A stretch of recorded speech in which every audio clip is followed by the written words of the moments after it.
Hello, it's Joyful Hermit. It's the third Sunday of Lent. I have not yet been able to get out ever since I drove on Friday. Not good for the neck, I realize. So I'm just taking it easy. I am going to go out and try to take a walk today to see how I do balance-wise and with dizziness. Anyway, not that any of that matters, but it's the ongoing crosses, the little ones, the big ones that we bear daily for the love of God and for souls, and also in an increasing attempt for ourselves to be able to handle pain and suffering um, in better and better ways. I had been talking about falling in love and of the vacillations of over time being able to let go of our human desires in order to let the divine desires and the C.S. Lewis talks of the four levels of love, and Saint Bernard of Clairvaux mentions four levels of love, and so it's good to um, move through those levels in our lifetime if we can, and um, from the very beginning levels of the more human, temporal, flesh love, um, up to the love of God for himself and in himself. Love of God in himself. I think the third stage St. Bernard mentions is love of God for himself. And in the last one, love of God in himself.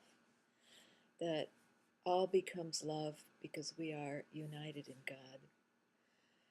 Here's a poem that I wrote before I became Catholic, but I had detached from the Protestant realm. I knew that it was not where God wanted me, and it wasn't providing the answers and the growth that was necessary, or the uh, understanding of the mystical, which I have always had.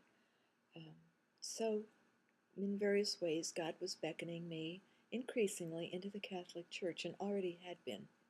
But it was a rainy day, and I lit a candle. I was in pain, of course, always am, and was just meditating, looking at the candle, then closing my eyes, and words came that I realized just how much I loved Christ. So in this poem, the your is God, his real present, the Father, Son, and Holy Spirit. I call it confluence. Light a candle, praise my love. Rain sheds tears of freedom, flickering in the light of innermost devotion. And by love, I mean capital L, Christ, God. My heart burns deep within my fecund belly womb, open to receive your full-bosomed love for me. Gazing into liquid flame behind the eyelids of my soul, I see the black warmth of your desire and the desperation of mine. Fingers hesitate to grasp the meaning of your delight in one so grotesquely human, mortal being with naught else. But you love me with fire tongue licking and moist, lips swallowing the whole of my life in one word. And this body surprises itself with white-hot orgasm of cherished consummation, fluid quickening, O beloved mine. And the visual and the words that I use, like swallowing the whole of my life in one word, capital W, the Word of God, the Word made flesh, the living Word. And even if I use the word orgasm, I mean it in a spiritual sense. One time after I was Catholic, I was in a parish renewal kind of program for women. Christ Renews His Parish. And it was probably a mistake for me to be in that group just for one retreat, but it was good finding out about it. But what I wrote for my sharing, each person is to write some sharing and present it to the other women. And I wrote about the sense of never fitting in, of feeling never fitting in. And mine was a a sort of an evangelization talk. But I went over how I was called into Catholicism. But in my talk, I used the word spiritual orgasm. And some of the women boycotted me, complained to the priests, and literally when I gave it, and the priest said, no, go ahead, what you've written is beautiful, beautiful. And I had explained what I meant, even in what I wrote. And so it was just an awful experience. I felt sorry for the women who did not understand, but see, this is what I run into with women.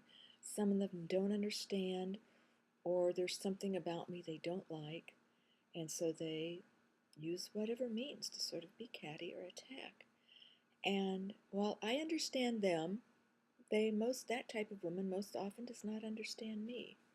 So they boycotted my talk. They left the room during my presentation, and it's too bad because other people would ask questions and comment, and it was a very fruitful talk and fruitful interchange of greater understanding of other people's spiritual lives. So I hope I don't offend you with some of my poetry and some of the imagery, which can be very sexual, but it is never meant in the human sexual, other than I do have one poem that is about concupiscence, because the second time that I fell in love in a big, big way, although I knew it was temptation, because prior to this, my attraction, Padre Pio had appeared to me. I had been in bed for about 10 weeks before Lent, or during Lent, before Lent even started, and really didn't start feeling better until Easter. But I had many visions during that time. It was back in the spring of 1997. And Padre Pio had appeared to me in one of the visions and was going to present me to God, but also warned me of tricks of the devil. And oh wow, did I get tricked. And I fell right into them, even though I knew it was wrong. I knew the relationship was not for me and was horrible. But I was so weak, and the Lord knew it. And that was when he had told me, I was so pathetic. That's why he loved me. And one time, even I was going for a walk, and I was going to attend a little symphony, like a quartet or something, a string quartet, nearby, and where I lived at the time. And I was walking, and it involved walking through sort of a woods, and paved and everything, but a little roadway through some woods. And as I was entering that area, this truck slowed down, and they had two black barking dogs in the back, horrible big black barking dogs, evil, and a wizened old lady and man, very poor and really grotesque, were in the truck. And the woman rolled down the window. She said, "Do you want to ride?" And I said, "No, thank you, no, thank you. I just have a little ways to walk." It was in the afternoon, but it was raining, and I had an umbrella. It wasn't raining right then, though, so I knew I would be all right, no matter what. And they were just frightening people. And they drove on down the lane in front of me, and I could see up ahead they turned left into the woods. And I thought, I don't recall a road or a pathway in the woods there. There's one further down on the right side. So as I walked along, no, there was no road. All that length where that truck had turned in. And I could hear the dogs barking off in the distance in that point where I saw that truck turn into the woods with no path, no opening. And I thought, oh, this is not good. The next person I met was this man. And I kept my cool, kept my distance, and he spoke to me some and was breaking me down, working on my sense of right and wrong. But nothing. But on my way home, he slowed down and stopped and wanted me to give me a ride. And I said, "No, thank you, I'll walk." And then he kept pursuing, and I thought, oh, well, what would it hurt, Don't be rude to him. And I get in the car, and he even touched me, rubbed my arm when he dropped me off at my house. and that was just enough even to weaken me. And you can just see how the devil works. But throughout all of the rest of that time period of trying to get away from him, but yet succumbing to the temptation off and on, back and forth, knowing who I loved and not mortal, but yet it was a great, and now that I look back, even within the time period, I knew that it was a great time of learning and discerning and of coming into greater strength that the Lord would give me. But it wasn't until after or toward the end that I got that strength. I would beg him for strength. And finally, he gave it to me, and I was able to then cut it off, and cut it off for good. But, and I would try in the interim to cut it off, but it's very hard.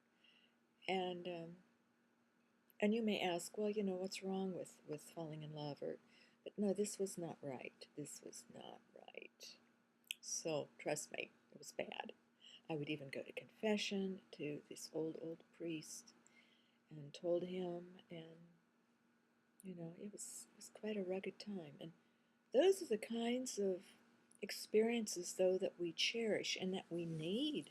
We need in our spiritual growth, because it's so very humbling too. And what I learned most is that even God allows the most difficult situations to show us that no, we don't have the strength. Only He has the strength. And He can keep us.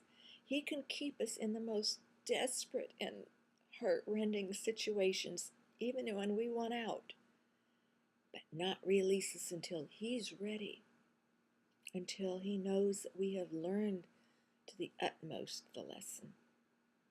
And it seems like, oh no, God wouldn't do that. But yes, He does. He knows. And He knew me, and He knew that I needed to be brought to a point where that would be it. And henceforth that I would, yes, at times even in the last even 10, 15, I guess that was 16 years ago, or I don't know how many years, but 15, I guess, that when I would especially be suffering a great deal or having financial hardship or just how am I going to keep up this place, the doubts would come or even just in loneliness or intellectual stimulation, that I would think, oh, wouldn't it be nice if my back were feeling good enough just to go out to dinner with an intelligent man and have a deeply spiritual conversation. Nothing more. But of course, that usually doesn't happen. So you have to sacrifice that and have your deeply spiritual conversation with His real presence. And once a month or 6 weeks with your spiritual director. And it's just part of the hermit life, and also part of the spiritual life. Even if you're married, if you want to proceed, certain things have to be sacrificed. God bless His real presence in you. Going out for a little walk to see how I do. Beautiful day here. An uncanny March for this part of the country. Thank you.